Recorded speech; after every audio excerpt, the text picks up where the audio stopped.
सम्मानीय सभामुख महोदय, आज म धेरै भारी मन र दुखी मनले यहाँ उपस्थित छु।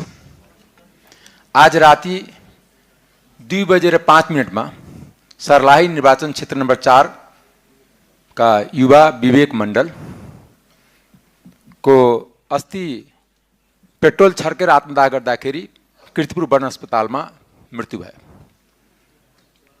म दिवंगत आत्माप्रति श्रद्धाञ्जली व्यक्त गर्न चाहन्छु र शोक सन्तप्त परिवारमा संवेदना व्यक्त गर्न चाहन्छु। यो हप्तामै 3 जना युवा आत्मदाह गरेर मृत्युवरण गरे। गणेश नेपाली, अश्विन राउत र विवेक मण्डल। म तीनै जनाप्रति हार्दिक श्रद्धाञ्जली व्यक्त गर्न चाहन्छु र तीनै जनाको प्रति संवेदना व्यक्त गर्न चाहन्छु। विवेक मण्डलको केसमा राज्यले सम्माननीय प्रधानमन्त्रीबाट, पार्टी सभापति आदरणीय रवि लामिछानेजीबाट र सम्मानित सभामुख स्वयंबाट जुन चासो व्यक्त गरिएको थियो र स्वास्थ्य मन्त्रीको तर्फबाट पनि राज्यले हेलिकप्टर पठाएर उपचारको लागि प्रयास गर्दा गर्दा पनि बचाउन सकिएन। तर प्रयास गरेको कारणले म त्यो क्षेत्रको जनप्रतिनिधिको नाताले सम्मानीय सभामुखलाई पनि म जिल्लाई पनि धन्यवाद दिन चाहन्छु। सम्मानीय प्रधानमन्त्री, उहाँको सचिवालय, पार्टी सभापति रवि लामिछानेजी र स्वास्थ्य मन्त्री र उहाँको मन्त्रालयलाई पनि धन्यवाद दिन चाहन्छु। तर आज म केही कुरा यसले मलाई झस्काएको छ। एउटा अनुभवी सांसदको नाताले म केही कुरा राख्न चाहन्छु, किनकि अनुभव पनि एउटा धेरै माने राख्छ। आज हाम्रो राज्य सङ्कटमा छ, जनतामा नैराश्यता छ। यो देशमा बाँच्न सकिन्न, गर्न सकिन्न।